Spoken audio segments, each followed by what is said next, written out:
Nick. Hello, Ed. Hey, I'm John. And, we just got back from, if you heard our last podcast at least, well, probably one of the two before this, we went to and attended SOUTHECH, which SOUTHECH is a convention that's put on every 2 years. It was done in Greenville, South Carolina this year. That is put on by SME.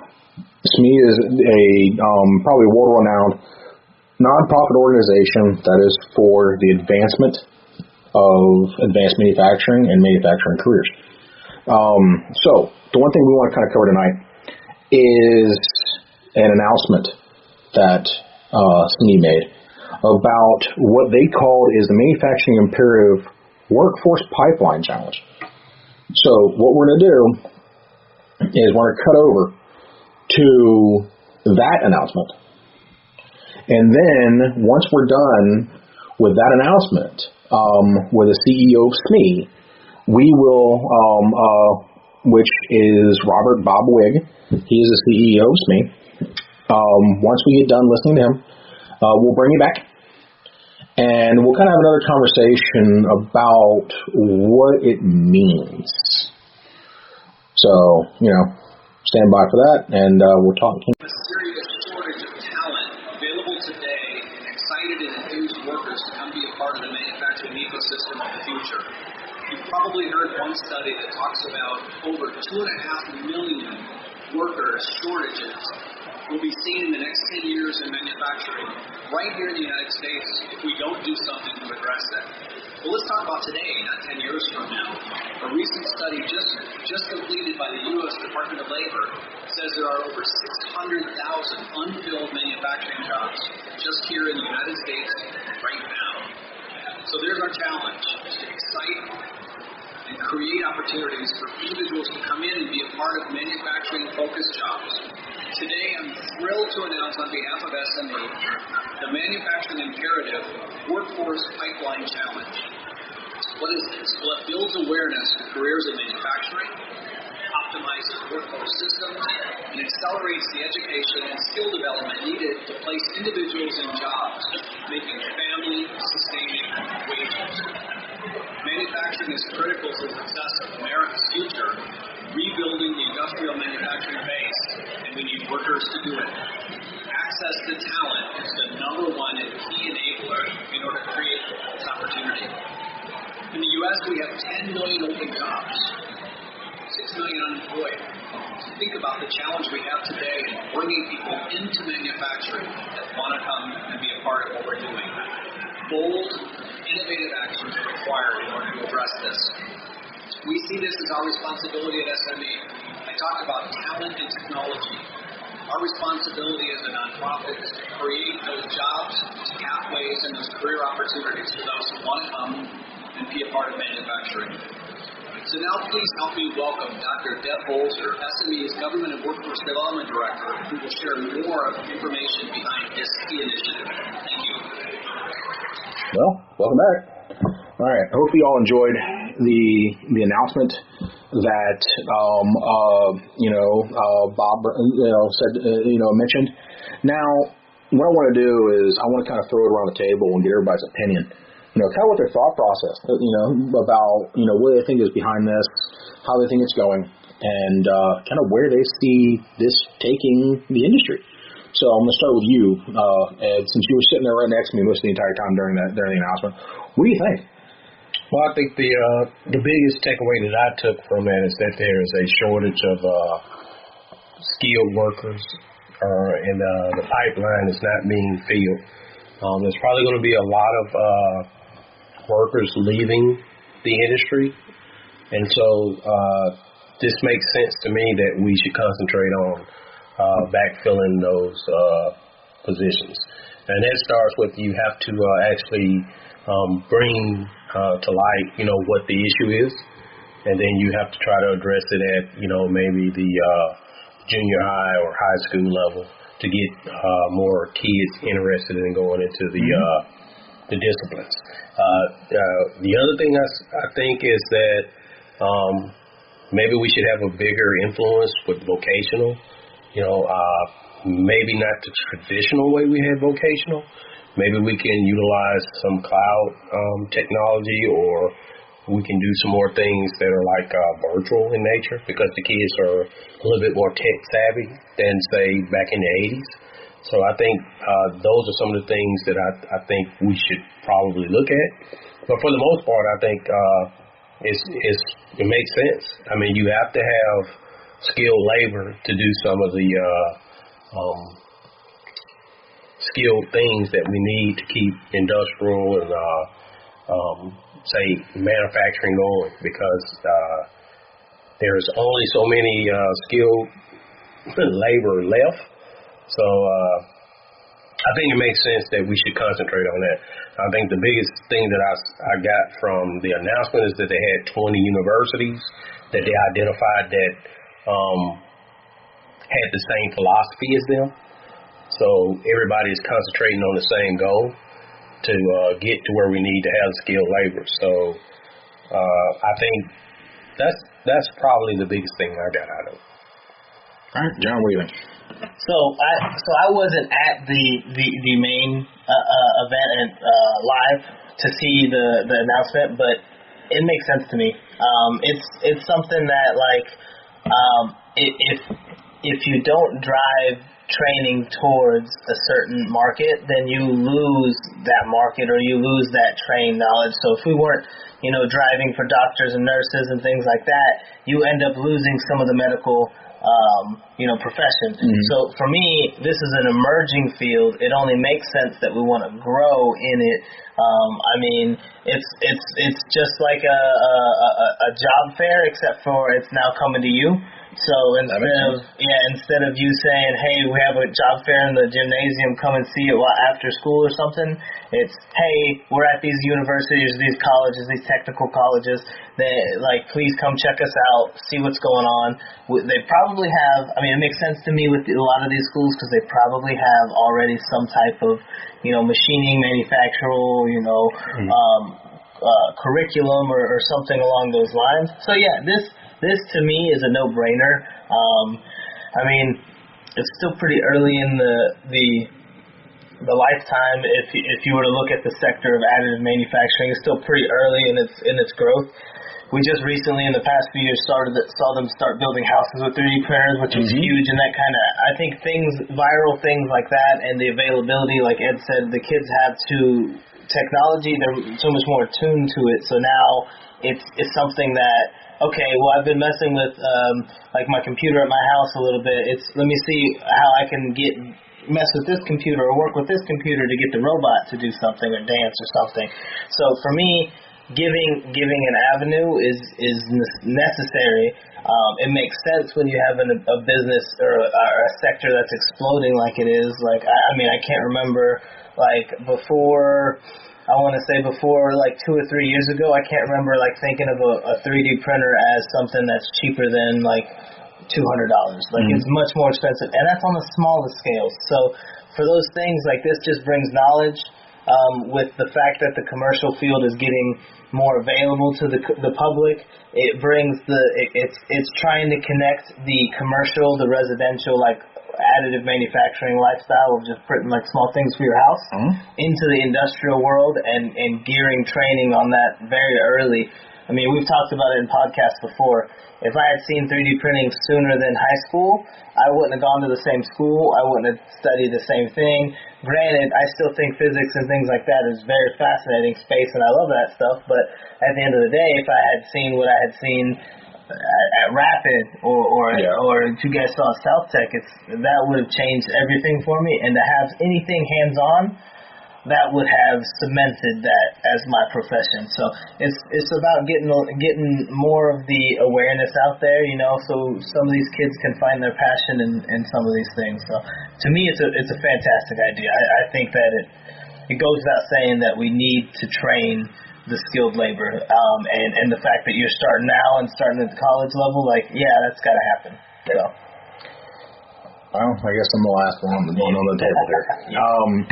My thing is they're putting $6 billion behind this. So that's one thing we got to remember. They're putting $6 billion behind this to help with 75,000 more jobs. These are going to be 75,000 more high-paying jobs. These are going to be careers across the United States. They're going to help people get into the advanced manufacturing space, be it CNC, additive manufacturing, and then, everything else goes in between. Robotics, robotic welding, get into like maintenance engineering and type of stuff. You guys who are getting into the technical trades. Now, if I would have known about half of this, years and years and years ago, I probably would have steered away from doing the 4-year institution push. Because getting into, when I got out of high school, it was push, go to 4-year school, because there wasn't very many technical schools where I was from. There wasn't very many technical careers, where I was from, so we didn't have a manufacturing space in Florida, right? And because we didn't have commercial space flight at that time. Now with commercial space flight, you got guys who need CNC positions at SpaceX, Blue Origin, and, now Rocket Lab with them coming up the East Coast. This type of stuff is not just being able to get people into these careers, but with fun companies they can enjoy, grow with, retire from, and eventually make a really good living. If I would have known about that years ago, I wouldn't be doing what I'm doing now. I can tell you that. But I think the one thing that I think we should get out of this, and I'm going to link this to it, by the way, in the bottom of the, in the video description, is what SME is doing. Getting these universities, college and universities together. One of those being Greenville Technical College. All these guys together, 25 total schools, to fight this problem. They know we have an issue, and they're willing to put their best foot forward using all their available resources. That's including tooling you and other, additive and non-additive systems they have available to their presence, along with all of their member companies jumping in on this. This is probably one of the largest growth spurts, kind of, I guess you could say, challenge that there is, to the manufacturing space. Are we talking about guys who are going to be, assembling vehicles? Maybe. But are we talking about guys who are going to be customizing and building rat rods and stuff like that? You better believe it. We're going to start getting into the fun stuff. People are going to really enjoy what they do. We're definitely going to put this, down there so you guys can take a look at it. We want y'all to be part of this. Reach out to SME. Get a hold of SME. Get with those guys and see how you can be involved. I wish I had a list of the schools. I have to list the schools down there too. But if you're in the greater Greenville area, go take a look at Greenville Technical College. Get on with those guys. Come out to SME in 2 years. SME 2025. I don't know if it's going to be in Charlotte or if it's going to be in Greenville. They have not announced the location yet. So we're waiting on that. But we just wanted to bring this information to you that they're trying to fix this labor shortage issue. They're really trying. And, we're talking about 75,000 more jobs or more. So, if you have somebody who's on the bricks, kind of on the edge here, trying to figure out, do I want to go to technical school? Do I want to go to community college? I want to go to a 4-year institution. Guess what? If they want to do something in the trades, go to a technical school. Go learn how to weld. Go learn how to do CNC. CAD/CAM work. Because the thing is, once you do that, you get that experience, then you can go for your 4-year education. You can go get a degree in engineering if you want to, if it's required inside your job field, which most of the time is not. Even if they say it is, I'm telling you it's probably not.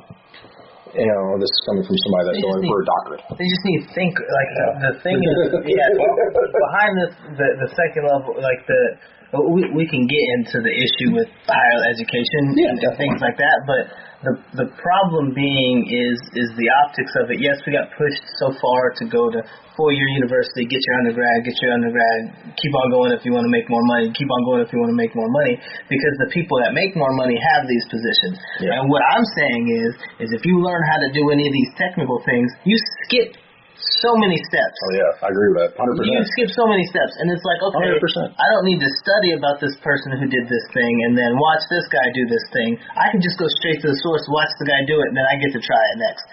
Yeah. If you're not going to a technical college and you want to get some work done, you're going to have some trouble. You should check out a technical college. I just think it's, at this point, there's a lot of knowledge that can be gained, and if you have the right know-how yourself, you can get a lot of those things. Yeah. But these hands-on opportunities are not as easily attainable, just out and about. Like 75,000 people or 75,000 jobs. You think about that in the job market, there's millions of jobs. So it's kind of a drop in the ocean. But you think about that as the people who are going up, who are learning and going to be going into that field. Next year, watch, it'll probably be much more money in this sector too. And these are the things that need to happen. Exactly. Well, just to follow up, it was just a few things to point out. So also Greenville is in partnership with Clemson. So Clemson and Greenville is technical college are working together. That was announced also while we were there. And I think one of the other things to keep in mind when we're talking about whether to go to a technical college or a four-year university, and it depends on what you're talking about doing. When we start talking about, hey, we have to design something, then hey, you do need some engineering disciplines, and those things can also be learned at a technical college also. But generally, you still have to have some of those disciplines in place too for the guy that's, making the machine from scratch. But for where we're talking about, is millions of jobs that's going to be open. Because high-paying jobs too. Because we just don't have the labor force right now pipeline to get those individuals interested in to pick up the skills necessary to do some of the things that's necessary to get in those fields. That's where, like the both guys says, there's benefits to both. But if you want to start working today, the quickest path is to go to a technical college. If you have desires to design equipment, unfortunately, you will have to have some engineering discipline. Yeah, but the thing is that doesn't stop you by start a technical school, work your way through, get the job experience. Yeah, one doesn't disqualify the other. Oh, definitely not. No. And then go to the four-year school, or if you like some of us, you go in reverse. You go to four-year school, you get all that stuff done, you go to technical school. That's always one way of doing it. There's nothing wrong with doing it.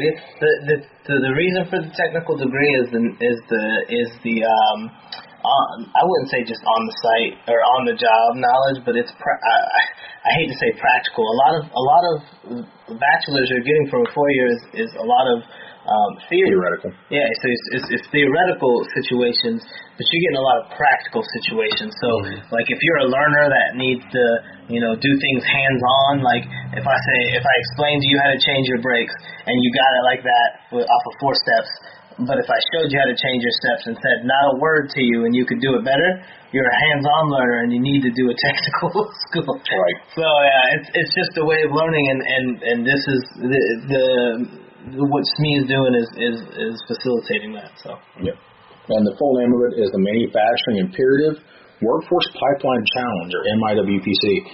And that is something they're working with. We are definitely going to post this down on the bottom of the notes of this. If you have any questions about it, reach out to us. We'll get the best we can. Or get in touch with SME, get along with those guys, learn what they're working on. And don't be afraid to look at the technical schools. If you don't need to do 4 years, if you don't want to. Maybe I should listen to myself on occasion. It's hard to know what you want when you're right. And this is coming from somebody who is doing more school than they ever thought they'd ever do. So, but the thing is, in the long run, it's go do what you want. If you can do something, get in the workforce, have a little bit of fun with it, get money, no debt, and then go for your 4-year and pay for it straight in cash. Do it. If that's what you want to do. And the advantage today of doing a 4-year degree is 90% can be done online. Right, exactly. So you can do the same time you're working. That's true. That's why I've done all of mine online. And that's bachelor's, master's, and now working on my doctorate, all 100% online. But, and the thing is that it's all while working. So you can go get your technical degree. And mind you, most of these technical schools and their credits will transfer to a 4-year university. So you only do half of it. So keep that in mind. If that's something that you want to do and you're kind of, hamstrung because of money wise. Don't let money hammer you. Go to a technical school. They probably have grants and scholarships for that. Get out in the workforce, have a little bit of fun. Reach out if y'all need anything. And hopefully, you guys take advantage of it. Yeah. So, from my side I say thank you. Hopefully y'all enjoyed it. Hopefully y'all got something out of it. If you have any questions for us, let us know. throw in the comments, like, comment, subscribe, whatever the heck they tell you to do on YouTube. I couldn't tell you. Watch the rest of the videos. Do it. Right. Watch the podcast. Ignore your responsibilities and watch our video. fall asleep with the channel on. We appreciate that. It'll help the algorithm a little bit. But we appreciate you. If you take this time to listen to us this far, you've done better than 95% of other people. So, we say thank you. Go take a look at the Tech Lunch podcast. Go take a look at printedheritage.com. And, if you all have any questions, need any training or anything like that, reach out. We can see if we can help you point you in the right direction. Or if you're part of this imperative pipeline challenge, let us know. We'd love to have a conversation with you. Yeah. Do a podcast with you. Or if you're in the local, South Carolina area, we'll meet up with you and we'll have a conversation. If you're a company, even better. If you're a student, even better. If you're a group of students, we'd love to have a conversation with you. To say, hey, guess what? What do you think about that? How do you think it's going? We want to know. And also, if you're starting this process, let us know. We want to keep in touch with you and kind of follow you along as you go from the start of the process to the workforce. Maybe we need to be handy. So, guys, we appreciate it. From my side, I say thank you. And I'll turn it over to them for everything else. Yep. I just like to say appreciate the support, and we'll be bringing a lot more content like this, talking about different organizations and companies that we saw at SOUTHECH. All right. Yeah, I don't have much else. I appreciate it, guys. Stay tuned, listen to everything, watch all the videos. Do it. All right, y'all. Catch you later.